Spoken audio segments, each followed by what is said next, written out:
All right, good afternoon, everyone, and welcome to Center for Healthy Sex monthly webinar from Mirror of Intimacy, daily meditations on emotional and erotic intelligence.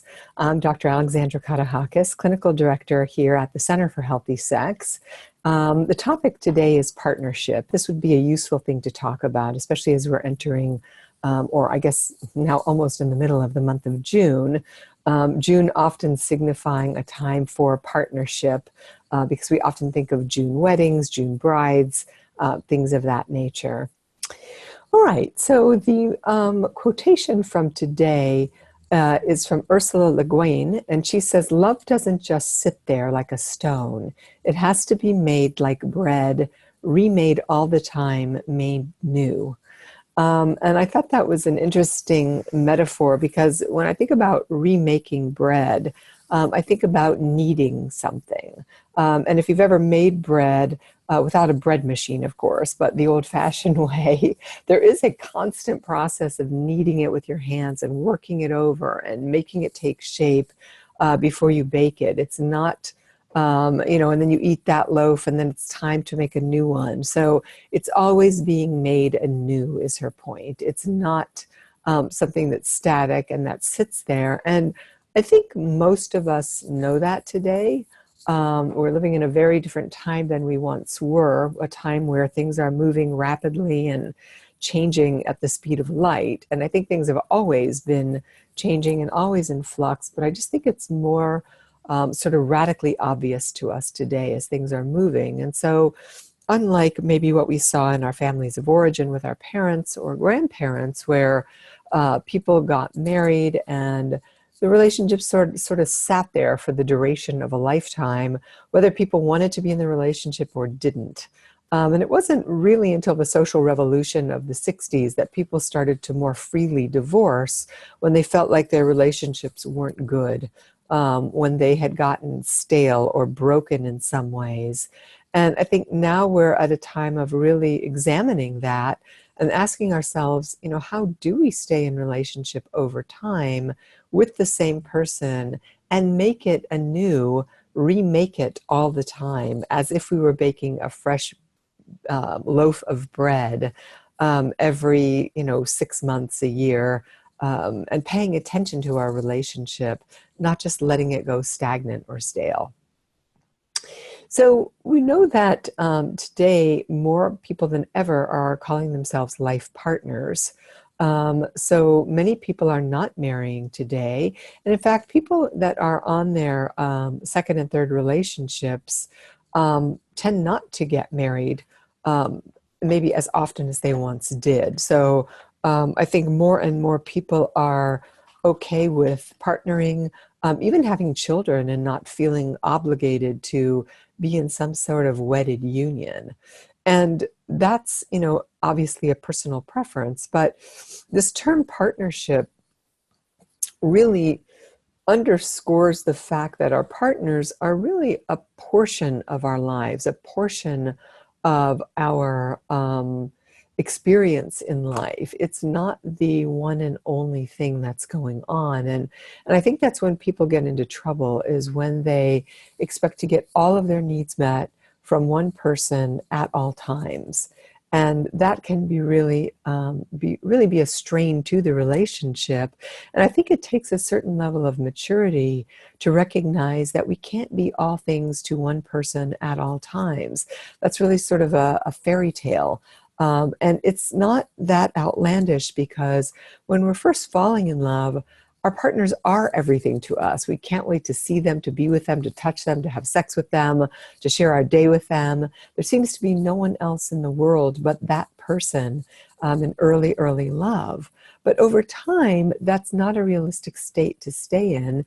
In fact, someone that would call that being in a relationship where you feel like an emotional hostage, or worse yet, a domestic violence situation where one party is being cordoned off from the rest of their lives to the extent that they don't have friends with other people, they don't talk to other people, they don't see other people, that everything is kept within the confines of the relationship.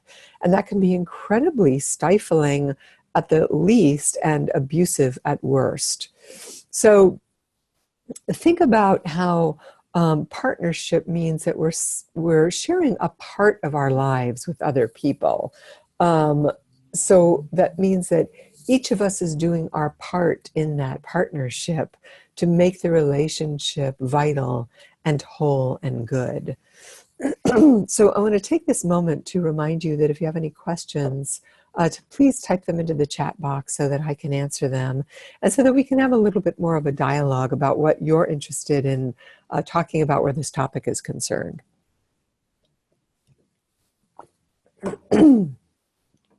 So intimate sharing of ourselves, of our thoughts, our feelings, our actions, is appropriate and measured when it's working well. And while I don't believe we can expect reciprocity in a relationship, we can certainly set the standard for it and we can ask for it.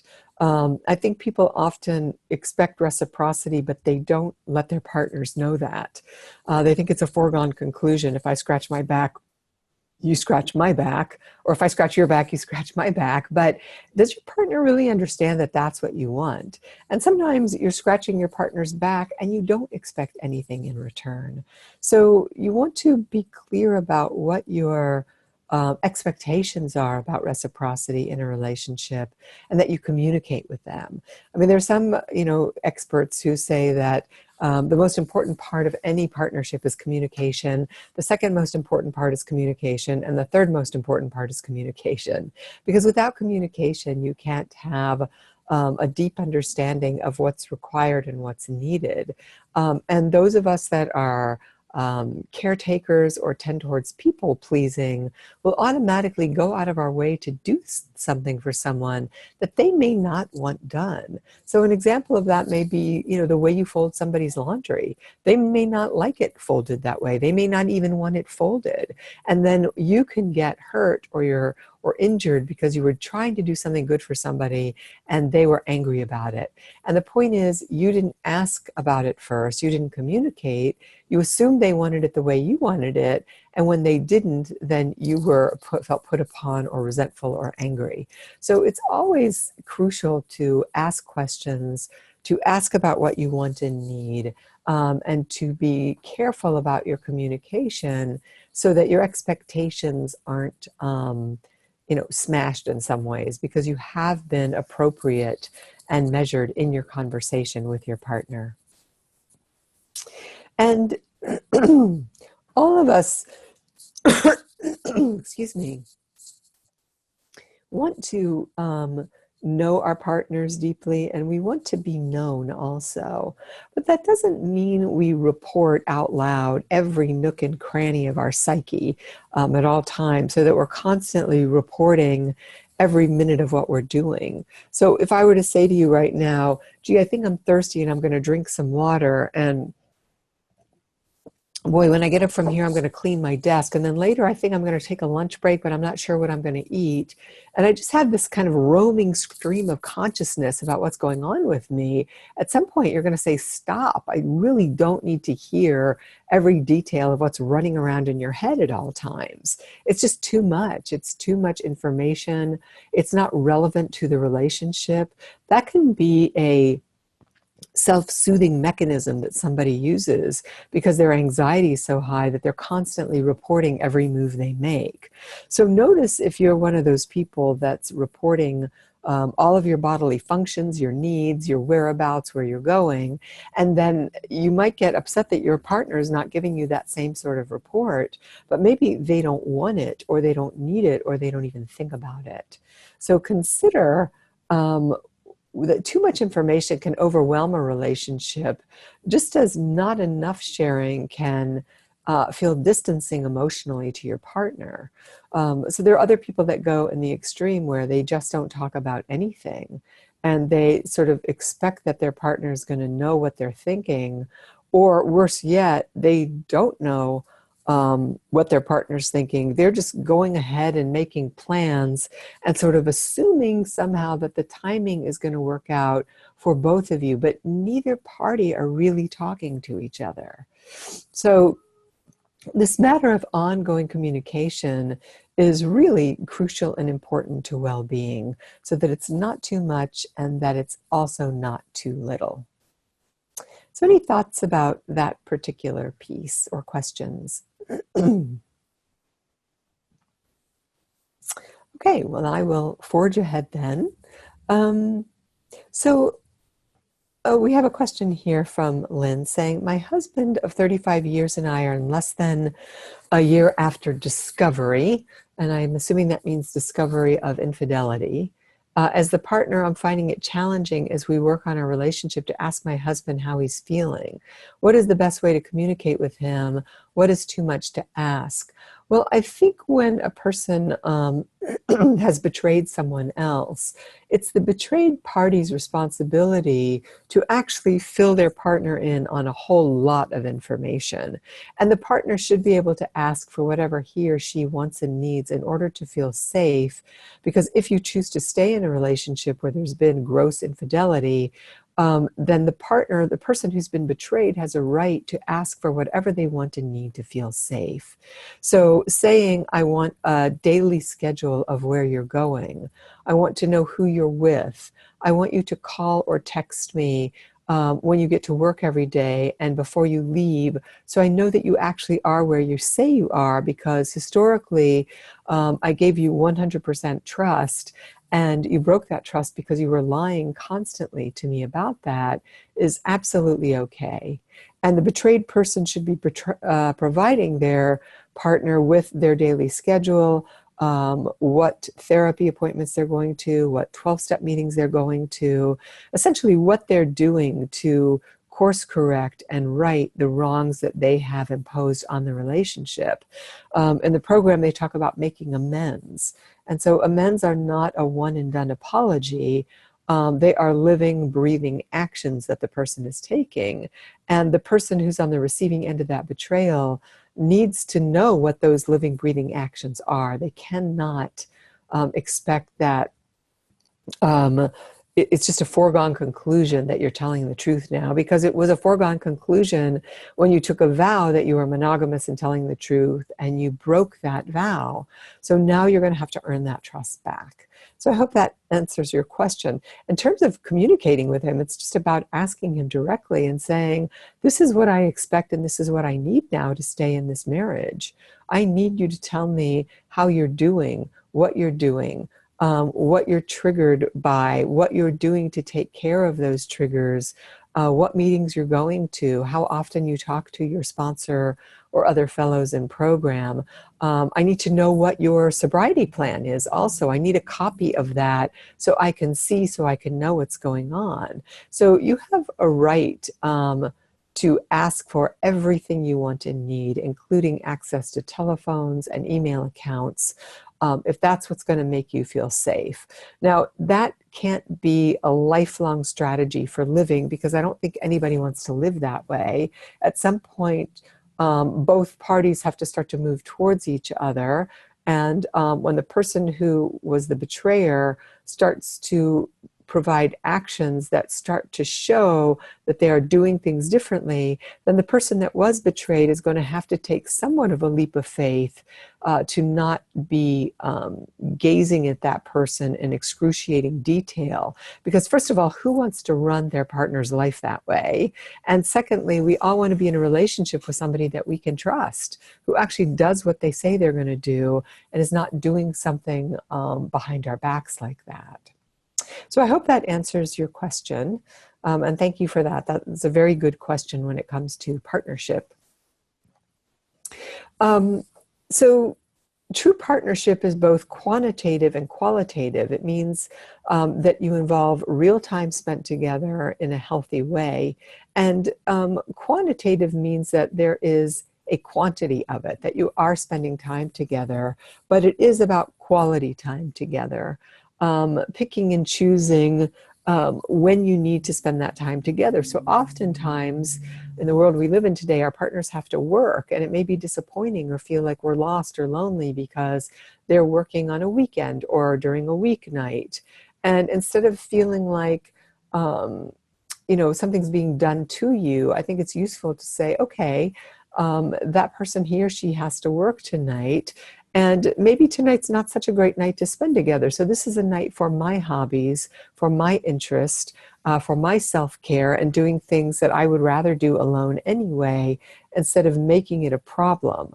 And then spending time together on the weekend or when you do have time, and designing what that time's going to be like, even if it means that you just need a quiet weekend and you want to hang out together at home and do nothing.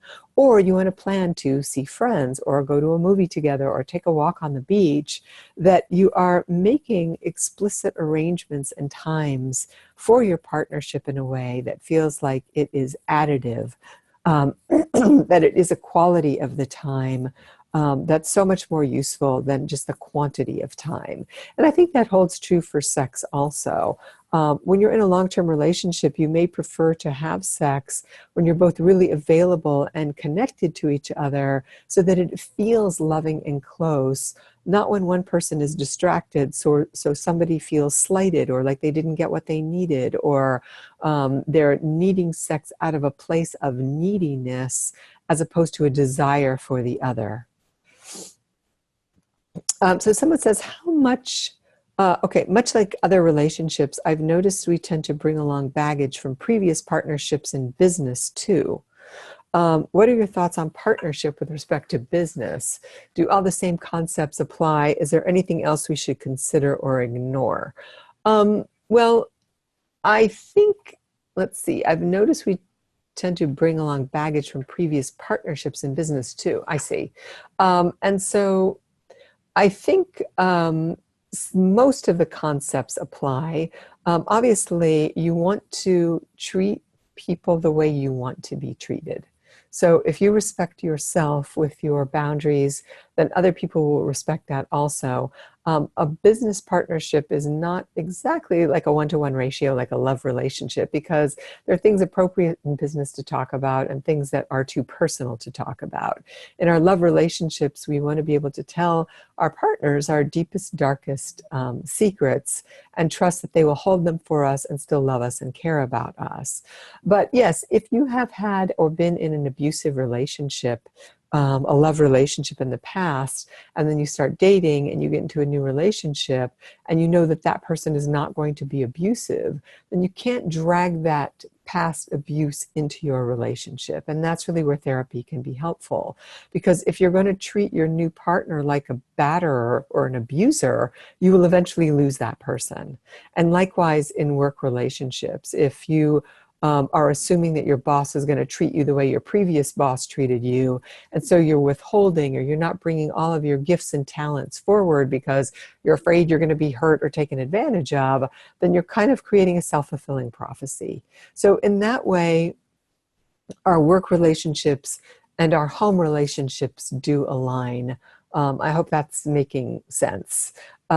So we should pay close attention to who's in front of us and who that person is, distinctly different from previous relationships. So to say, as a female, I don't trust any men because men in my past have let me down, or they've lied to me, or they've given me an STD, or they were aggressive with me, therefore I don't trust any men, is going to be a problem when you get into a relationship with a man.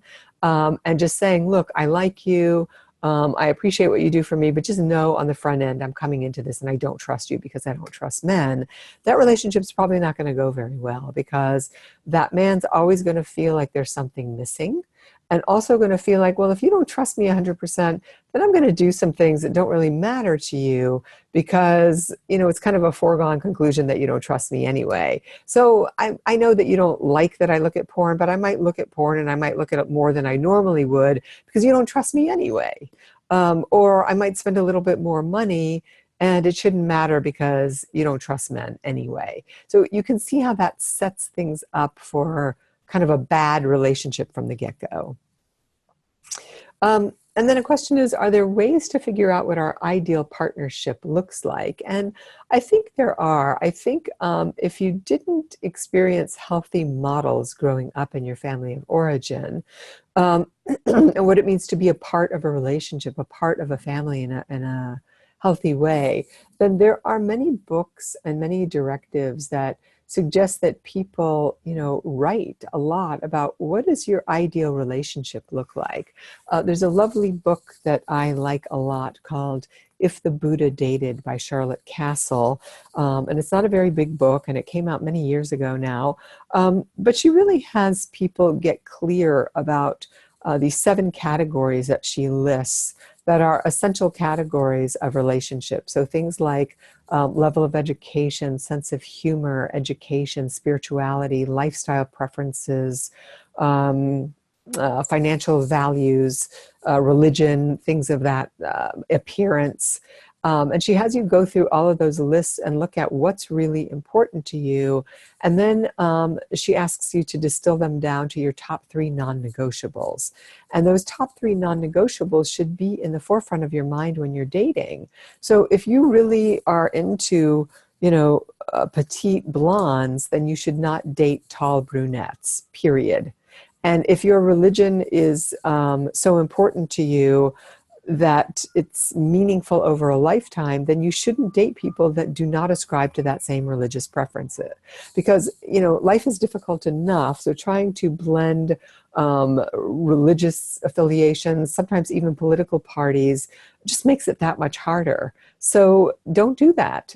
Stick with the things that are of value to you and have meaning to you, and then stay close to those values, so that then when you're dating people, you're really paying close attention to their character, who they are, how they show up. You're not worried about what they look like because you're already attracted to them. And attraction is a major deal in relationships. You want to pick somebody that you're physically and sexually attracted to. So don't act like that's not important. If you have a certain level of education, you probably want someone who's going to meet you from that level of education. If you've been on a path of spiritual growth and development by way of self-help or therapy, it's probably a good idea to go out with people and get in a relationship with somebody who values that same thing. Because if they don't value it, if the relationship gets in trouble down the road, they're not likely to go to therapy with you. They're not likely to go get help themselves. They will just blame you for the problems in the relationship. So these are the kind of things you can do on the front end so that you have a little bit of a roadmap or a blueprint. Nothing that's too rigid, but something that has you looking at, okay, what is it that I really want? And then likewise, in the Buddha book, the author asks that you take inventory and take stock of what you're bringing to the relationship. What are you bringing to the party? If you were dating you, what would you see? What would be the value in that person that has meaning to you? So don't forget about your own self. Like, why should somebody want to go out with you? What are your qualities? And it may be worth also making a list of your deficits and your defects and things that you want to work on, so that you're not expecting someone else to kind of tend to that or sort of compromise on that because you're so terrific. Right? So if you're messy, you might want to say, you know what, I really need to work on this messiness issue, because why should I expect someone else to put up with that? Especially if I want somebody who's not messy, because I want somebody who's going to clean up after me. That's not a fair exchange. So look at your shortcomings and look at what you can work on so that you're additive to the relationship also.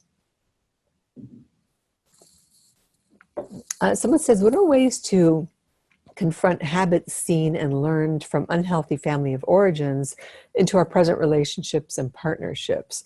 So what are ways to confront habits seen and learned? So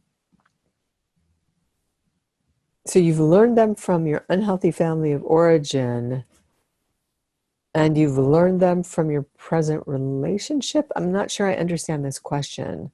I don't know if you want to confront yourself. I'm going to go with that you want to confront habits that you've learned from unhealthy family of origins and that you're bringing into your present relationship. I think that's what you're saying. Well, that requires your own vigilance. That requires that you be scrupulous about looking at times that you are unkind, or you're judgmental, or you lose your temper, or you're snarky with somebody, to start to realize, especially if your partner tells you, wow, that really hurts my feelings, or, you do this a lot, or you're judgmental of me, you really have to hear that and start to work on it in your own therapy, usually, because one of the ways that we learn and change is through relationships.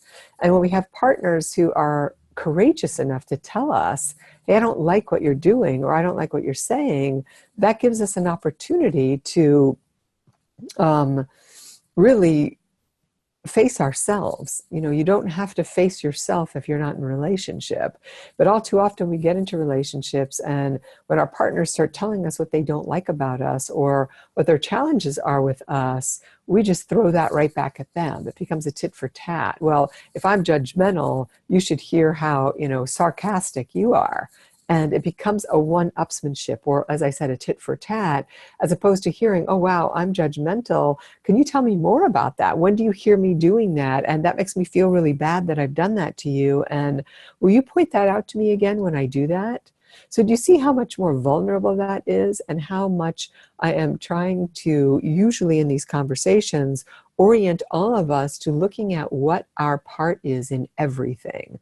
Because you can blame and shame your partner right into a divorce and make it all about them, or you can start to look at what your contribution is to the problem. And if you look at that long and hard, and you still feel like your partner is not taking their responsibility, then you're not in the right relationship. But just blaming and shaming the other person is a cop-out for really looking at ourselves.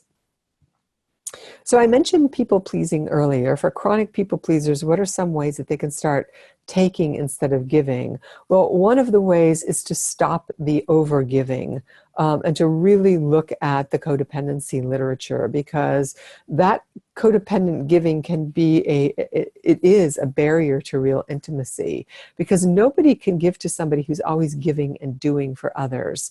And I would also suggest that you make a list of all the benefits of being a giver, and then all the costs to it also, because it's very costly to constantly be giving and people pleasing. It's exhausting. It's lonely. You can bank a whole lot of resentments for that. You also never get what you want and need. I'm sure there's a long, long list of the pros and cons of being a people pleaser.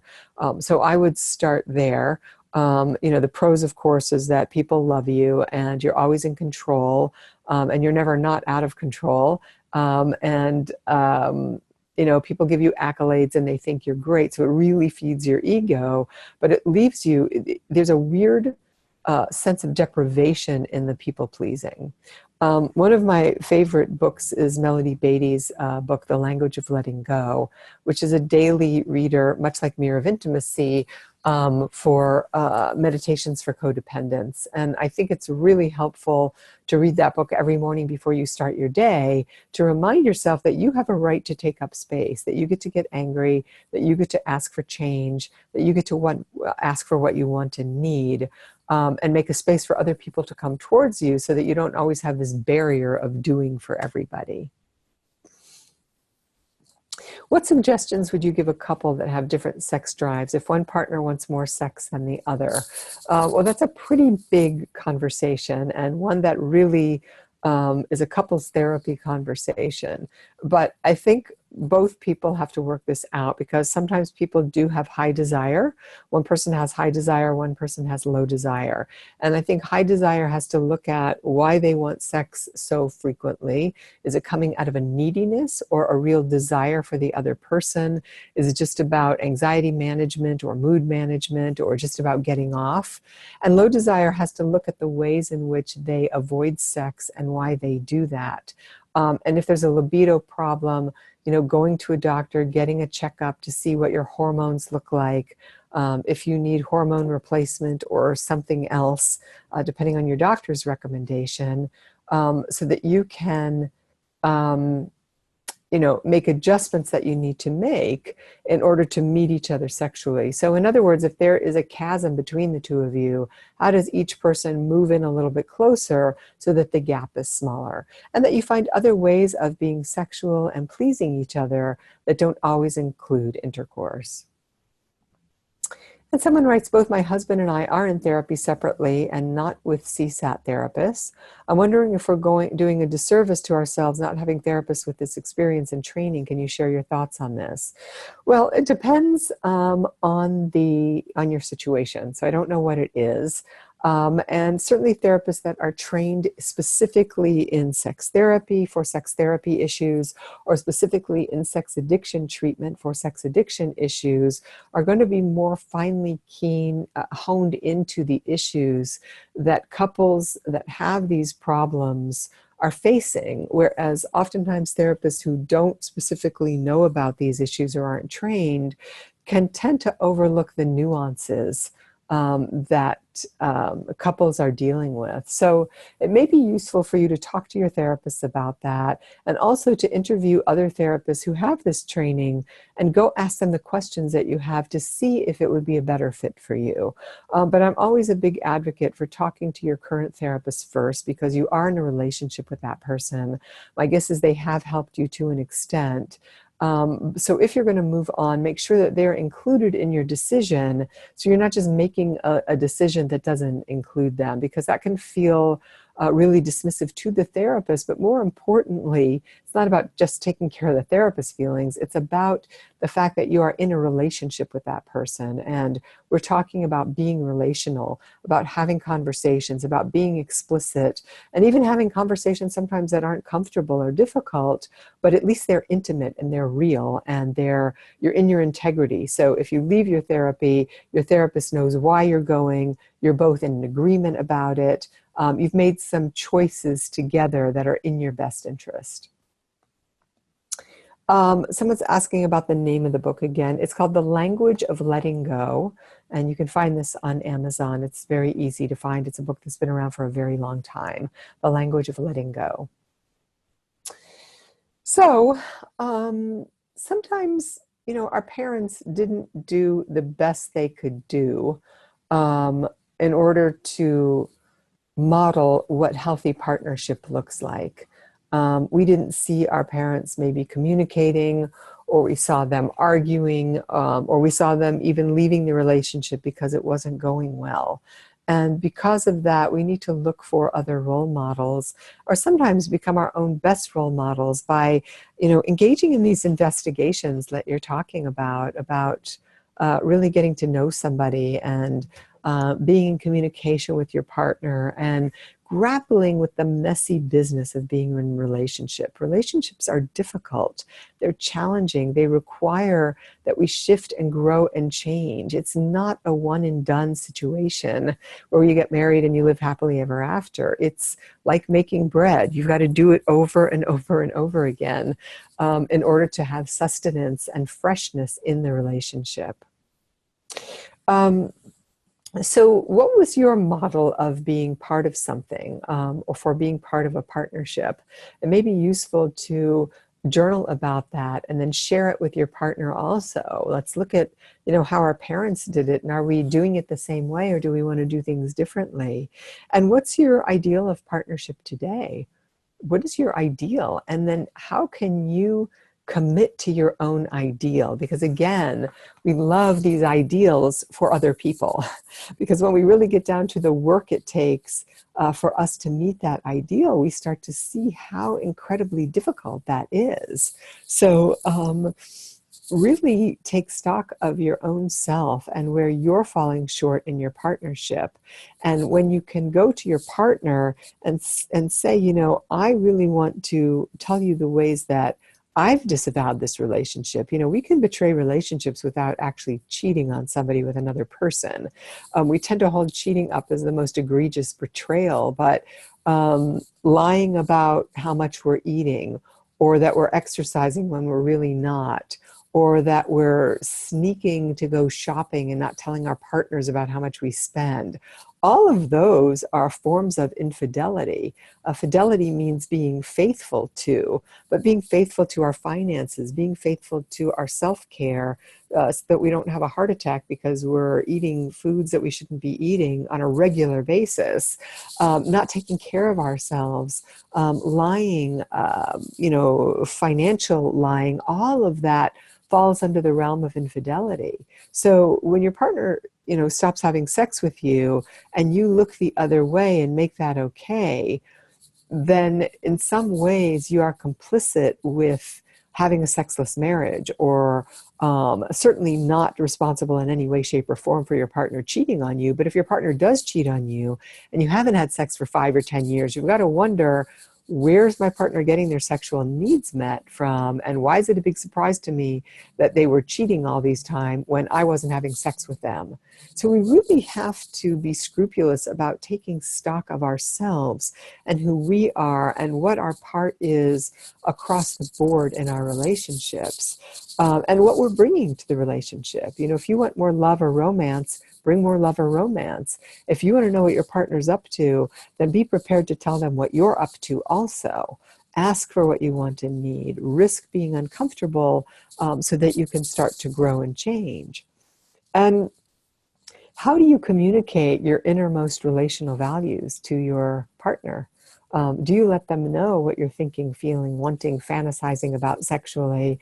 Or do you keep that to yourself? Because you can't get what you need if you keep it to yourself.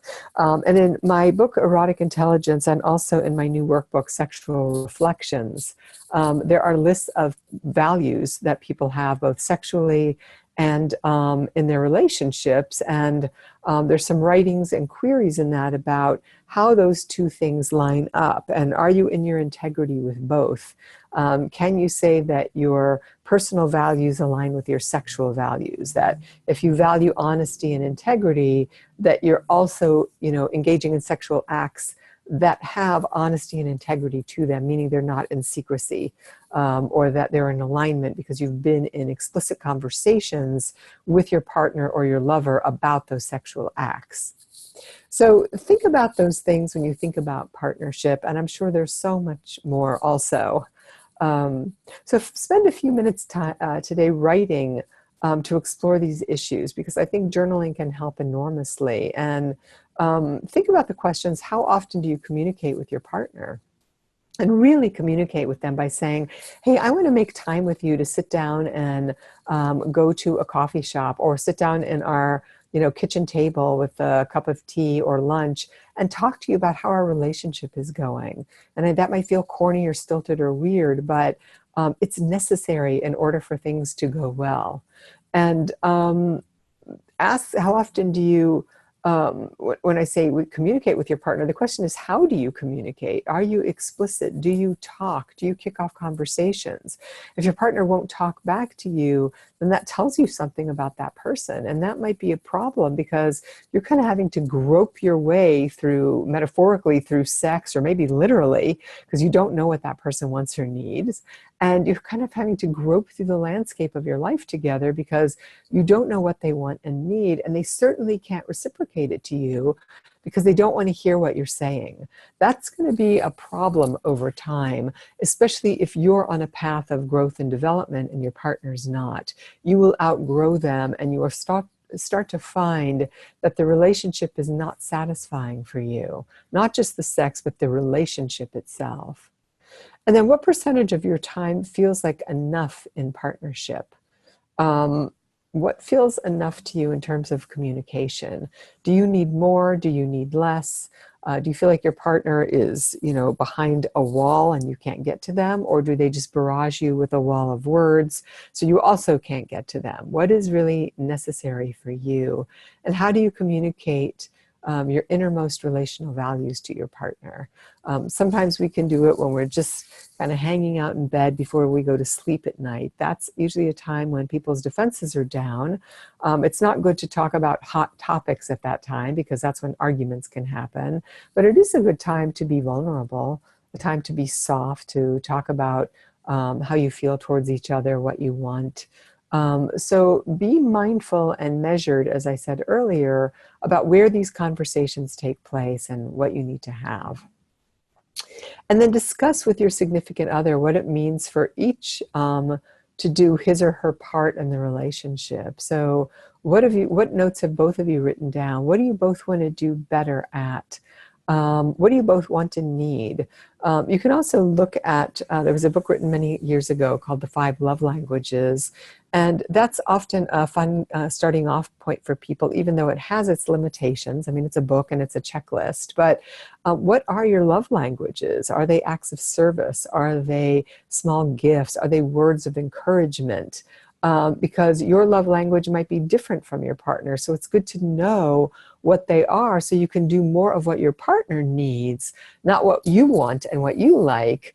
And vice versa, they can do that for you. And that can sometimes make a world of difference for people when they're feeding each other's needs in the ways that they most appreciate.